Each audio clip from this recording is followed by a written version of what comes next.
नमस्कार, मैं हूं रत्ना और आप देख रहे हैं सी न्यूज़ भारत। वक्त हो चुका है उत्तर प्रदेश बुलेटिन का। बात होगी फर्रुखाबाद की, जहां जहरीले कीड़े के काटने से किशोरी की मौत हो गई। इसके साथ ही बात होगी महाराजगंज के, जहां कोरोना के बढ़ते हुए मामले को देखते हुए स्वास्थ्य विभाग अलर्ट नजर आ रहा है। ऐसी तमाम खबरों पर विस्तार से चर्चा करेंगे इस बुलेटिन में। खबर जनपद बांदा के विकासखंड कमासिन की ग्राम पंचायत बेर्राव से है, जहां आकाशीय बिजली गिरने से 4 भैंसों की मृत्यु हो गई और 80 वहीं पर केशन कुशवाहा पुत्र पंचा बेहोश हो गया। जब सूचना मिली तो परिजनों ने आनन फानन में सीएससी बबेरू ले गए, जहां पर वृद्ध का इलाज जारी है। वहीं पर प्रधान प्रतिनिधि राम प्रताप उर्फ पप्पू सिंह मौके पर पहुंचे और परिजनों को हर संभव मदद का आश्वासन दिया। प्रधान जी, ये घटना हुई है आपकी ग्राम पंचायत बेर्राव में, क्या घटना हुई है? ये आज लगभग 11:30 बजे हाँ तेज आंधी और बारिश में हाँ बिजली गिरी अच्छा आज, हाँ जिससे 4 भैंसें खत्म हो गई और बाबा जी लहूलुहान हो गए हैं। ये सरकारी अस्पताल बरेलू में एडमिट है और वहाँ हमने डॉक्टर साहब को फ़ोन किया है। अच्छा वो बहुत जल्दी अपनी टीम लेके वहाँ पहुँच रहे हैं। आज उनका पोस्टमार्टम कराएंगे। डॉक्टर साहब ने फुल आश्वासन दिया है कि इनका जो भी उचित मुआवजा होगा वो दिया जाएगा। और आगे हमने फ़ोन मिलाया है लेखपाल जी को, देखो उनसे संपर्क हो पा रहा है, वो भी पहुँच रहे हैं गाँव। घटना बड़ी दुखद है, इसमें हम इनके साथ हैं। अच्छा, ये बताइए इनके क्या नाम है जिनके गाज बिजली गिरी है? इनका श्री केशन नाम है। अच्छा, उनके लड़के हैं राजकरण कुशवाहा। इनकी उम्र कितनी होगी लगभग? इनकी उम्र होगी वह 65 साल, 65 साल, 80 साल के करीब। अच्छा 80 साल के करीब है। भाई साहब, आपका राजकरण किस ग्राम पंचायत के रहने वाले हैं? बेर्राव। क्या घटना हुई है? बारिश हुई, गाज गिर गई, अच्छा तूफान आया है। हाँ, तो क्या नुकसान हुआ है आपका? पिताजी के ऊपर गाज गिर गई है। अच्छा, तो पिताजी की कैसी है तबीयत अभी? अस्पताल में भर्ती है, अच्छा, कहाँ पर भर्ती हैं? बड़ेरू। अच्छा, और क्या क्या नुकसान हुआ है आपका? 4 भैंस खत्म हो गई। अच्छा, 4 भैंस खत्म हो गई है। हाँ, मौके में कोई पहुंचा है वहाँ आप? मौके पे कोई नहीं था, हम ही लोग गए घर से, जब पता चला आस पास के लोग बताए।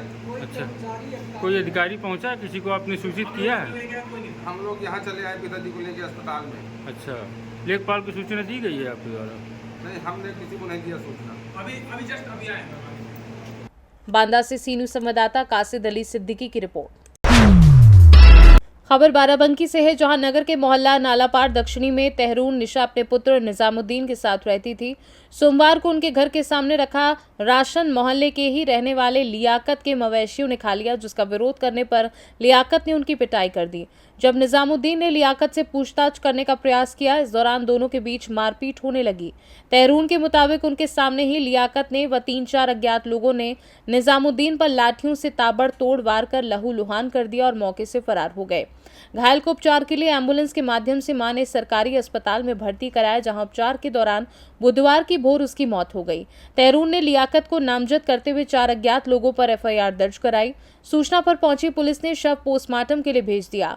शाम को जब शव पोस्टमार्टम के बाद घर पहुंचा तो परिजनों ने आरोपियों की गिरफ्तारी की मांग को लेकर मोहल्ले में ही शव रखकर अंतिम संस्कार करने से मना करते हुए प्रदर्शन करना शुरू कर दिया।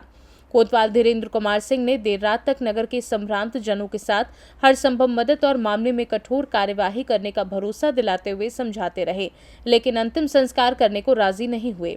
मौत के करीब 30 घंटे बीत जाने के बाद उपजिलाधिकारी कार्तिकेय सिंह, सीओ जगतराम कन्नौजिया, नायब तहसीलदार की मौजूदगी में एसडीएम के लिखित आश्वासन के बाद मृतक निजामुद्दीन के परिजन अंतिम संस्कार के लिए राजी हुए। अधिकारियों एवं पुलिस बल की मौजूदगी में मृतक का अंतिम संस्कार कराया गया। बाराबंकी से सी न्यूज़ संवाददाता मोहम्मद गुफरान की रिपोर्ट। थाना कमालगंज क्षेत्र के ग्राम नगला भूड़ में गुरुवार सुबह करीब 7 बजे रामगोपाल की 16 वर्षीय पुत्री शिल्पी दरवाजे के पास बैठकर चाय पी रही थी। मां सरोजनी देवी ने बताया, उसी समय पुत्री की कमर में किसी जहरीले कीड़े ने काट लिया, जिससे उसकी हालत बिगड़ गई। आनन फानन में उसे सामुदायिक स्वास्थ्य केंद्र कमालगंज में भर्ती कराया गया, जहां डॉक्टर ने करीब 2 घंटे बाद हालत में सुधार न होने पर किशोरी की गंभीर हालत को देखते हुए लोहिया अस्पताल के लिए रेफर कर दिया। इसके बाद 108 जिला अस्पताल लोहिया की इमरजेंसी में भर्ती कराया, जहां ड्यूटी पर तैनात अमन कुमार ने किशोरी को मृत घोषित कर दिया। किशोरी की मौत की सूचना पर मां सरोजनी देवी सहित परिजनों का रो रो कर बुरा हाल है। क्या नाम है आपका दादा? श्रवण कुमार। ये बिटिया क्या नाम था? शिल्पी। कहाँ के रहने वाले? नगला भूड़। कौन लगती है आपकी? बहन बहन लगती है। थाना कौन सा आपका? था कमालगंज। क्या हो गया था बिटिया को?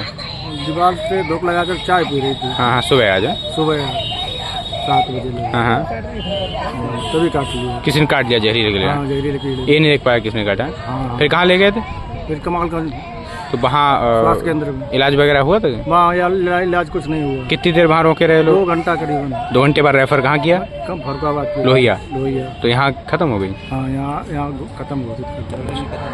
पढ़ाई कर रही थी बिटिया? हाँ, 9th क्लास में। फर्रुखाबाद से सी न्यूज संवाददाता आदेश शर्मा की रिपोर्ट। देश में कोरोना के बढ़ते हुए मामले को देखते हुए स्वास्थ्य विभाग अलर्ट हो चुकी है। भारत नेपाल के सुनौली बॉर्डर पर नेपाल से आने वाले विदेशी यात्रियों की संख्या को देखते हुए स्वास्थ्य विभाग ने कोविड को लेकर सतर्कता बढ़ा दी है और सुनौली सीमा पर स्वास्थ्य विभाग की टीम कैंप लगाकर नेपाल से आने वाले लोगों की जांच कर रही है। आपको बता दें, जिस तरह से देश में कोविड के केस बढ़ रहे हैं, उसको देखते हुए भारतीय सीमा में स्वास्थ्य महकमा सुरक्षा को लेकर हर यात्रियों की स्कैनिंग कर रही है। इसके लिए सुनौली सीमा पर स्वास्थ्य विभाग ने 2 टेक्नीशियन को तैनात किया है, जो सुबह 8 बजे से शाम 8 बजे तक नेपाल से विदेशी यात्रियों की थर्मल स्क्रीनिंग से जांच कर रही है। उसके बाद ही उन्हें भारत में प्रवेश करने दिया जा रहा है।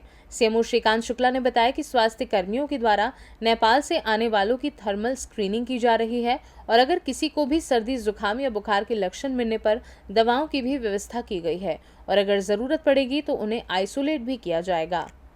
सर, एक बार फिर से कोविड बढ़ रहा है, जो कि महाराजगंज जनपद है वो नेपाल सीमा से सटा हुआ जिला है। इसको लेकर स्वास्थ्य विभाग के द्वारा किस तरह से अलर्ट बताया जा रहा है, किस तरह से प्रिकॉशन की जा रही है?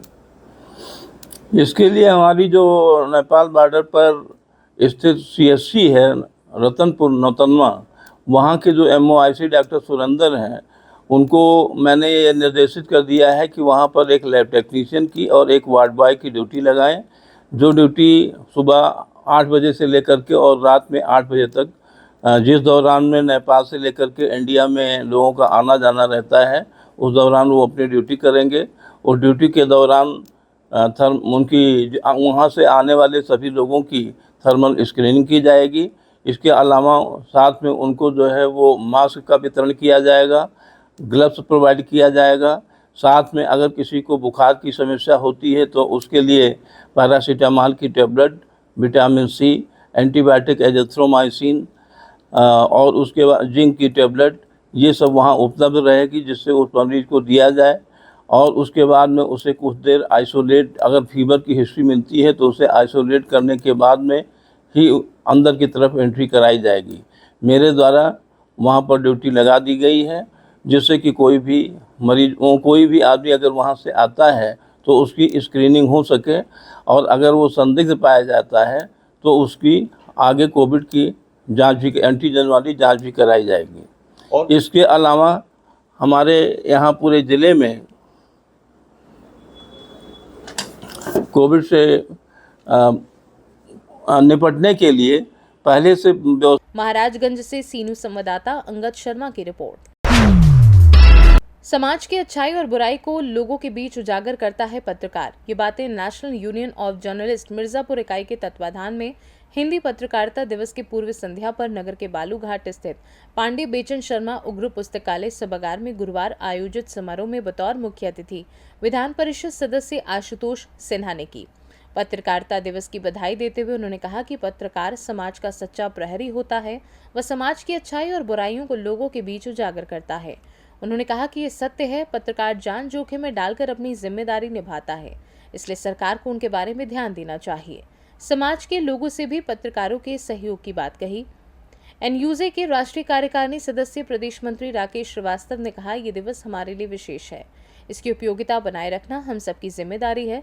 कार्यक्रम की अध्यक्षता जिलाध्यक्ष अशोक विश्वकर्मा, स्वागत पूर्व महामंत्री शिवा शर्मा ने एवं संचालन उमेश केशरी ने किया। कार्यक्रम का शुभारंभ मुख्य अतिथि ने मां सरस्वती के चित्र पर माल्यार्पण एवं दीप प्रज्वलित कर किया।